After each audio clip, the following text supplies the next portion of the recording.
मुरली अमृत की धारा है धारा, जो देती दुखों से किनारा। मुरली अमृत की धारा है धारा, जो देती दुखों से किनारा। भूले जीवन में हो जाए शिव बाबा मुरली में समझाए। भूले जीवन में हो जाए शिव बाबा मुरली में समझाए। शांति। आज की तारीख है 8/2/2023 की सकार मुरली। बाबा के महावाक्य। मीठे बच्चे, तुम ब्राह्मण ही कोटली स्टूडेंट हो। तुम्हें बाप ने रचता और रचना का ज्ञान देकर मास्टर जानी जाननहार बनाया है। अभी तुम सब कुछ जान जाते हो। प्रश्न, दूसरों को समझाने की फलक किन बच्चों में रहेगी? उत्तर, जिनके पास ज्ञान की पूंजी है, जो स्वयं हर बात को समझकर धारण करते हैं, वही दूसरों को फलक से समझा सकते हैं। तुम्हें फलक से सबको बाप का परिचय दे, उनसे वर्षा लेने की विधि बतानी है। गीत। तकदीर जगाकर आई हूँ। तकदीर जगा कर आई हूँ, तकदीर जगा कर आई हूँ, जगा कर आई हूँ। मैं एक नई दुनिया बसा कर लाई हूँ, दुनिया बसा कर लाई हूँ। ओम शांति। वास्तव में यह गीत गाने की जरूरत नहीं है, परंतु बहलाने के लिए यह आवाज करना पड़ता है। वास्तव में आत्मा को आवाज करने की दरकार नहीं। आत्मा तो आवाज से परे निर्वाण धाम जाने चाहती है। बहुत बाजे गाजे तालियां आदि सुनकर आत्मा थकी हुई है, इसलिए अब बाप को याद करती है। हे भगवान, मुझे ले जाओ। बच्चे जानते हैं यह बाप हमको समझा रहे हैं। जैसे घर में बाप और दादा दोनों बच्चे बच्चे कहते हैं, दादा ऐसे नहीं कहेंगे कि पुत्रे इधर आओ, दोनों ही कहेंगे बच्चे इधर आओ। यहाँ तो बाप और दादा साकार और निराकार दोनों इकट्ठे हैं। वास्तव में सभी मनुष्य मात्र का यह बाप और दादा है, तो जरूर परम पिता परमात्मा को सृष्टि रचने आना पड़े। तुम्हारा नाम बहुत अच्छा रखा हुआ है। ब्रह्म कुमार कुमारियां। आबू में भी अधर देवी और कुंवारी कन्या के मंदिर हैं, तो एक कन्या तो नहीं होगी ना? जरूर बहुत होंगे। दोनों का अलग अलग मंदिर है। अधर कुमारी किसको कहा जाता है, कुंवारी कन्या किसको कहा जाता है, यह तो तुम ही जानते हो। यह है शिव शक्तियां। अंदर बहुत बड़ा मंदिर बना हुआ है, बहुत कोठरियां हैं, तो मंदिर भी साक्षी देता है कि कुमारियां और अधर कुमारियां बहुत हैं। चित्र जो बनाते हैं वह भी यादगार है, जो होकर गए हैं। जैसे देवी देवताओं के चित्र हैं, जरूर होकर गए हैं। वे विश्व के मालिक थे, अब नहीं है। विश्व के रचना ने ही भारत को विश्व का मालिक बनाया। कैसे? सो अब प्रैक्टिकल बन रहे हैं। अभी कलयुग है, सतयुग है, एक आदि सनातन देवी देवता धर्म।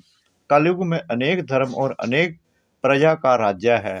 तुम बच्चे जब सुनते हो तो समझते हो बाबा यथार्थ रीति ठीक समझाते हैं, परंतु कोई कारणवश हमको धारणा नहीं होती है, इसलिए औरों को भी धारणा नहीं करा सकते हैं।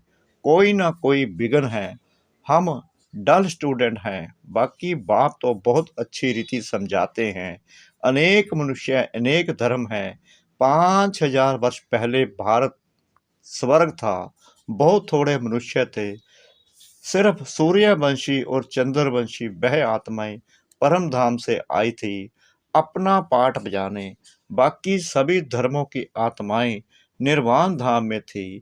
अभी अनेक धर्म हैं, बाकी देवी देवता धर्म प्राय लोप है, तो जरूर फिर सतयुग बनेगा। परम पिता परमात्मा को ही आकर स्वर्ग रचना पड़े। भगत जो भगवान को याद करते हैं तो उन्हों को भक्ति का फल देने के लिए भी यहाँ आना पड़ेगा।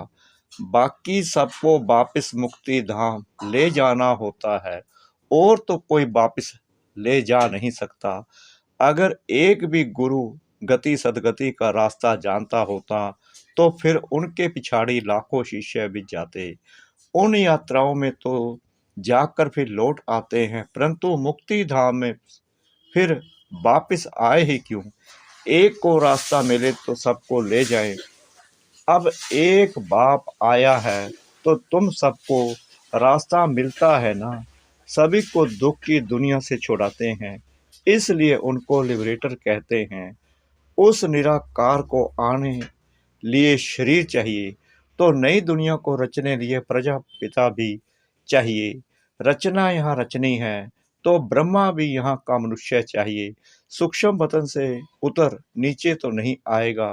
कहते भी हैं अभी ब्रह्मा की रात है, तो ब्रह्मा मुख वंशावली की भी रात है। अब अंत में बाप आए हैं दिन करने। ब्रह्मा की रात पूरी होती है तो बीके की रात भी पूरी होती है। प्रजापिता ब्रह्मा तो ठीक है, वास्तव में सभी मनुष्य आत्माओं का बाप परमात्मा को कहा जाता है। सभी उनको गॉड फादर परम पिता परमात्मा कहते हैं। सेंसिबल मनुष्य जब गॉड फादर कहते हैं तो कोई मनुष्य को याद नहीं करते। कोई तो कहते हैं वह ज्योति स्वरूप है, ब्रह्म है।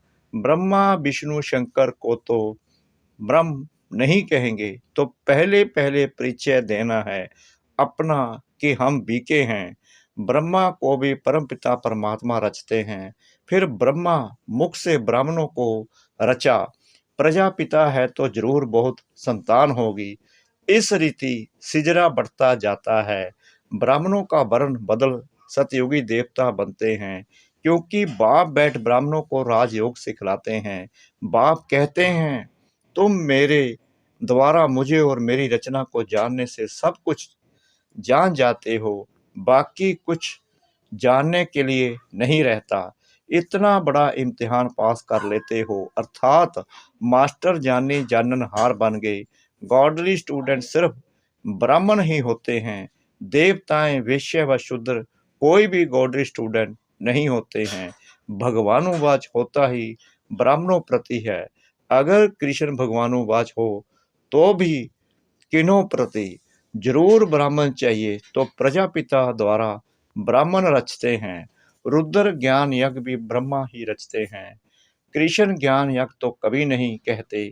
तो पहले पहले समझाना कि हमको पढ़ाने वाला स्वयं परम पिता परमात्मा है। जो ही ज्ञान सागर है वही हमारा बाप टीचर सतगुरु है। फिर इसमें कोई उल्टा सुल्टा प्रश्न उठाने की दरकार ही नहीं।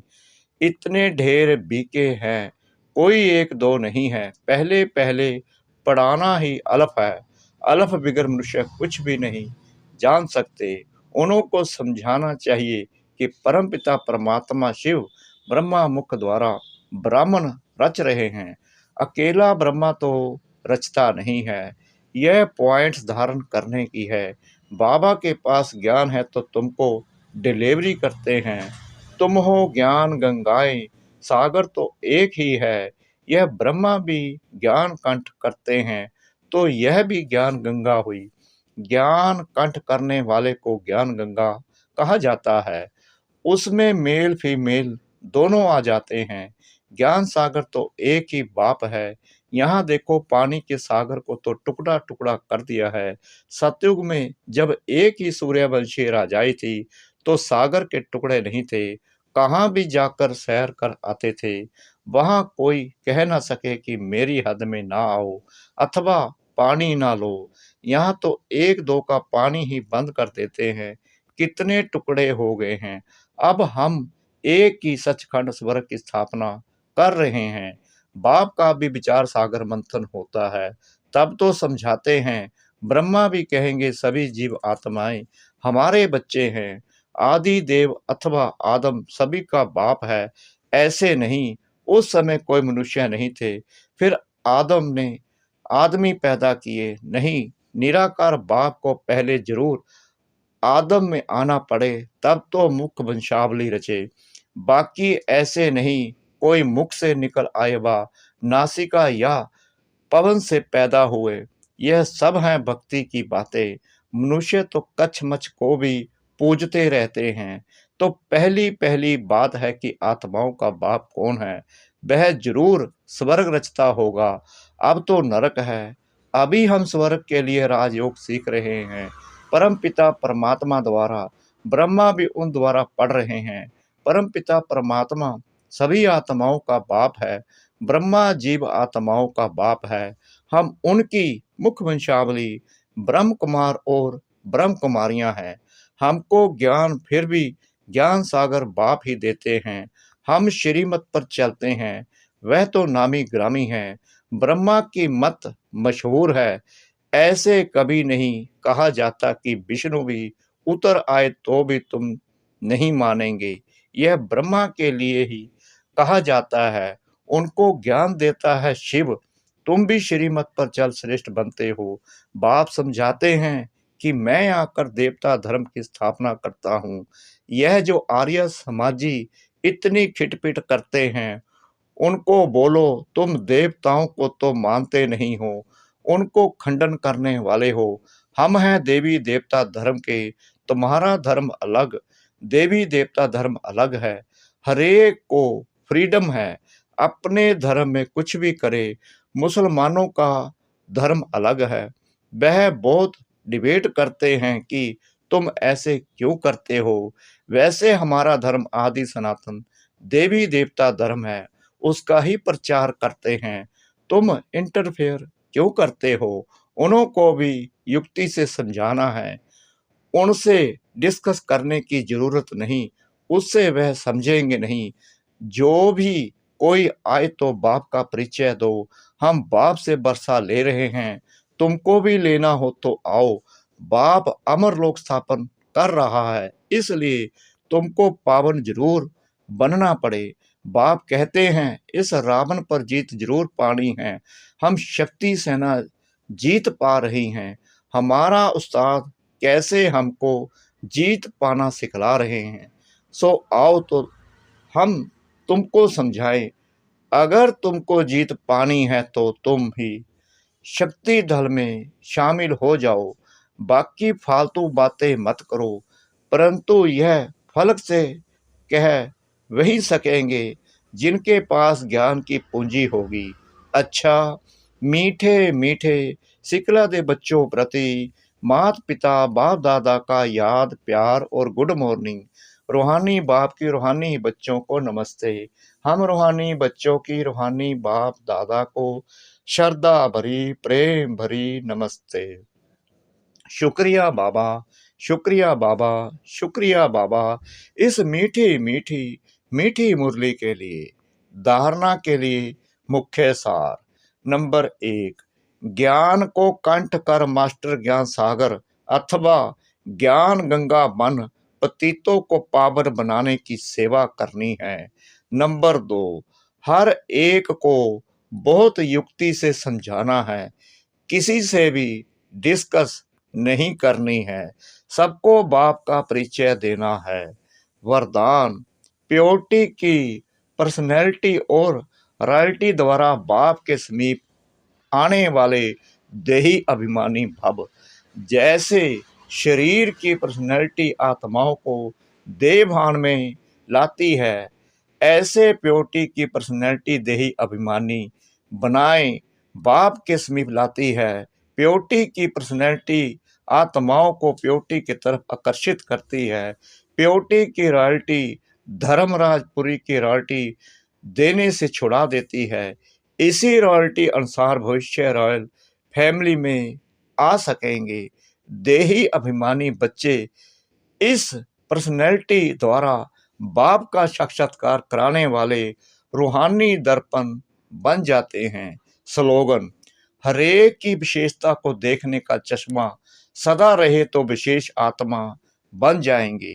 हरेक की विशेषता को देखने का चश्मा सदा लगा रहे तो विशेष आत्मा बन जाएंगे। माँ तेजस्वी जी के अनमोल महावाक्य। नंबर 1, अपना यह जो ईश्वरीय सत्संग है, कॉमन सत्संग नहीं है, यह है ईश्वरीय स्कूल कॉलेज। जिस कॉलेज में अपने को रेगुलर स्टडी करनी है, बाकी तो सिर्फ सत्संग करना, थोड़ा समय वहाँ सुना, फिर तो जैसा है वैसा ही बन जाता है, क्योंकि वहाँ कोई रेगुलर पढ़ाई नहीं मिलती है जहाँ से कोई प्रारब्ध बने। इसलिए अपना सत्संग कोई कॉमन सत्संग नहीं है, अपना तो ईश्वरीय कॉलेज है जहाँ परमात्मा बैठ हमें पढ़ाता है और हम उस पढ़ाई को पूरी धारण कर ऊंच पद को प्राप्त करते हैं। जैसे रोजाना स्कूल में मास्टर पढ़ाए डिग्री देता है, वैसे यहाँ भी स्वयं परमात्मा गुरु पिता टीचर के रूप में हमको पढ़ाए सर्वोत्तम देवी देवता पद प्राप्त कराते हैं। इसलिए इस स्कूल में ज्वाइंट होना जरूरी है। यहाँ आने वाले को यह नॉलेज समझना जरूर है, यहाँ कौन सी शिक्षा मिलती है, इस शिक्षा को लेने से हमको क्या प्राप्ति होगी। हम तो जान चुके हैं कि हमको खुद परमात्मा आकर डिग्री पास कराते हैं और फिर एक ही जन्म में सारा कोर्स पूरा करना है। तो जो शुरू से लेकर अंत तक इस ज्ञान के कोर्स को पूरी रीति उठाते हैं, वो फुल पास होंगे। बाकी जो कोर्स के बीच में आएंगे, वो तो इतनी नॉलेज को उठाएंगे नहीं, उन्हों को क्या पता आगे का कोर्स क्या चला। इसलिए यहाँ रेगुलर पढ़ना है, इस नॉलेज को जानने से ही आगे बढ़ेंगे, इसलिए रेगुलर स्टडी करनी है। नंबर 2, भगवानुवाद बच्चों के प्रति बच्चे, जब परमात्मा खुद इस सृष्टि पर उतरा हुआ है तो उस परमात्मा को हमें पक्का हाथ देना है, लेकिन पक्का सच्चा बच्चा ही बाबा को हाथ दे सकता है। इस बाप का हाथ कभी नहीं छोड़ना, अगर छोड़ेंगे तो फिर निधन का बन कहाँ जाएंगे। जब परमात्मा का हाथ पकड़ लिया तो फिर सूक्ष्म में यह संकल्प नहीं चाहिए कि मैं छोड़ दूं, बस संशय नहीं होना चाहिए, पता नहीं हम पार करेंगे व नहीं। कोई ऐसे भी बच्चे होते हैं जो पिता को ना पहचानने के कारण पिता के भी सामने पढ़ते हैं और ऐसे भी कह देते हैं हमको कोई की भी परवाह नहीं है। अगर ऐसा ख्याल आया तो ऐसे नालायक बच्चे की संभाल पिता कैसे करेगा। फिर तो मानो कि गिरा की गिरा, क्योंकि माया तो गिराने की बहुत कोशिश करती है, क्योंकि परीक्षा तो अवश्य लेगी कि कितने तक योद्धा रुस्तम पहलवान है। अब यह भी जरूरी है, जितना जितना हम प्रभु के साथ रुस्तम बनते जाएंगे, उतना माया भी रुस्तम बन हमको गिराने की कोशिश करेगी। जोड़ी पूरी बनेगी, जितना प्रभु बलवान है तो माया भी उतनी बलवानी दिखलाएगी। परंतु अपने को तो पक्का निश्चय है, आखरीन भी परमात्मा महान बलवान है, आखरीन उनकी जीत है। श्वासोश्वास इस विश्वास में स्थित होना है। माया को अपनी बलवानी दिखलानी है, वह प्रभु के आगे अपनी कमजोरी नहीं दिखाएगी। बस एक बारी भी कमजोर बना तो खलास हुआ। इसलिए भल माया अपना फोर्स दिखलाए, परंतु अपने को मायापति का हाथ नहीं छोड़ना है। वो हाथ पूरा पकड़ा तो मानो उनकी विजय है। जब परमात्मा हमारा मालिक है तो हाथ छोड़ने का संकल्प नहीं आना चाहिए। अगर हाथ छोड़ा तो बड़ा मूर्ख ठहरा। इसलिए परमात्मा कहता है, बच्चे जब मैं खुद समर्थ हूँ तो मेरे साथ होते तुम्हें भी समर्थ अवश्य बनना है। समझा बच्चे? अच्छा, ओम शांति।